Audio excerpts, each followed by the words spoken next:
কৃপায় এই নাম বৃন্দাবনে আসতে পেরেছি।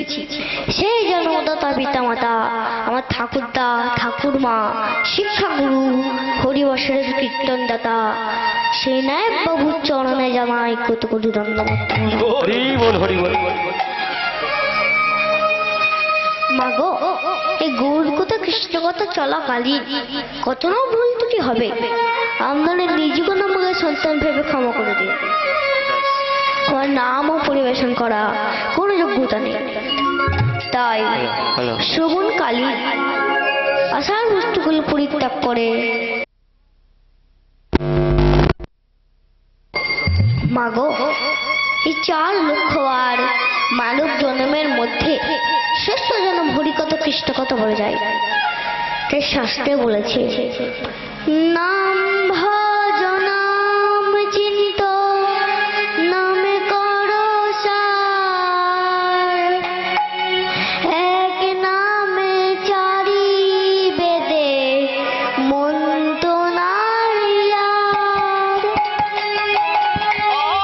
নামে ভজ নাম চিন্ত নাম করো সার, একই নামে চারি ভেদ মন্ত্র নারিয়ার। নাম ভজ নাম চিন্ত নামে করো সার, এক নামে চারি বেদে মন্ত্র নাহিয়ার। ভজ নামে চিন্ত নামে করো সার, একই নামে চারি বেদ মন্ত্র নাহিয়ার। জন্ম সত্য নাম সত্য মরণ সত্য ভাবে, সুকর্ম করিতে পারিলে মৃত্যুঞ্জয়ী হবে। জন্ম সত্য নামে সত্য মরণ সত্য হবে, সুকর্ম করিতে পারলে মৃত্যুঞ্জয় হবে। জন্ম সত্য নাম সত্য মরণ সত্য ভাবে, সুকর্ম করিতে পারিলে মৃত্যুঞ্জয়ী হবে। জন্ম সত্য নামে সত্য মরণ সত্য হবে, সুকর্ম করিতে পারলে মৃত্যুঞ্জয় হবে। নামে ভজ নামে চিন্ত নাম করো সার, অনন্ত শ্রীকৃষ্ণের নাম মহিমার পার। শুধু হরিনাম বললে হবে না, হরিনাম দিলে হবে না, হরিনাম শুনলে হবে না, আমরা সুকর্ম করতে হবে। বাড়িতে বৃদ্ধ ঠাকুর দ্বারা ঠাকুর মা তাদেরকে দেবতার আসনে বসিয়ে প্রতিদিন প্রণাম করতে হবে, শ্রদ্ধা করতে হবে। যদি ভালোবেসে আশীর্বাদ পাই তবেই এর জন্য প্রথম সুকর্মের ফল। হরি বল হরি বল। যে কর্ম শিখে দিয়ে গেলেন শ্রীমান মহাপ্রভু, তিনি শুধু হরিনাম বিলাতে আসেননি, তার সাথে সুশিক্ষা দিয়ে গেলেন। তুমি কে, কেন এসেছো, তোমার কর্ম কি?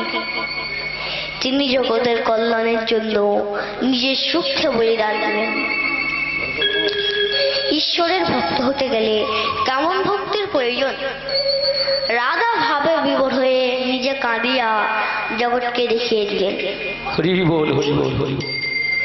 ভক্তি ও প্রেম দিয়ে শত শত পাশানুকে দরদ করলেন, পাপীর মস্তকে করুণার ধারা বর্ষণ করলেন। সেই করুণাবতারে পতিত পাবন গৌর সুন্দরকে আমরা যেন হৃদয়ের আসনে বসিয়ে প্রতিদিন প্রণাম করতে পারি, সত্য করতে পারি। যদি ভালোবেসে আশীর্বাদ পাই তবেই হবে জীবন প্রথম সুকর্মের ফল।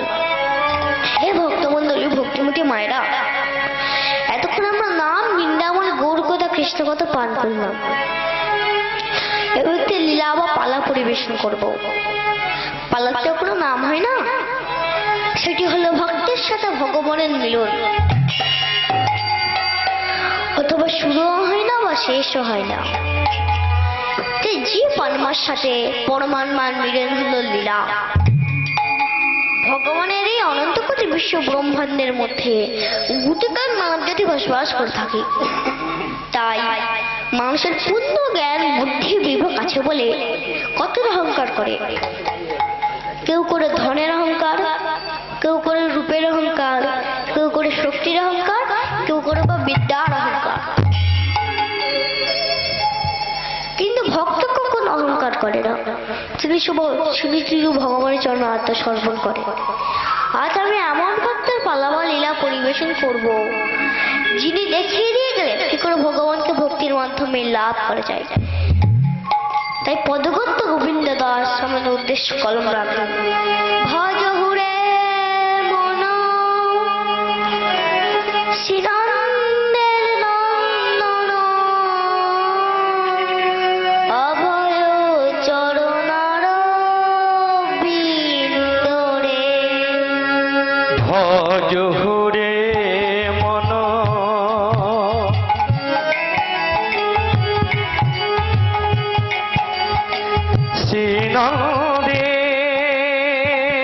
শ্রীনন্দের নন্দন, অভয় চরণার বৃন্দরে।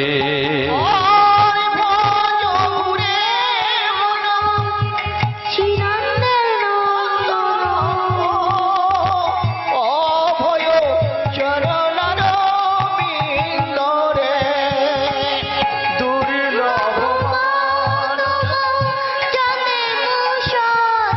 আর দুর্লভ মানব জনম সৎসঙ্গ।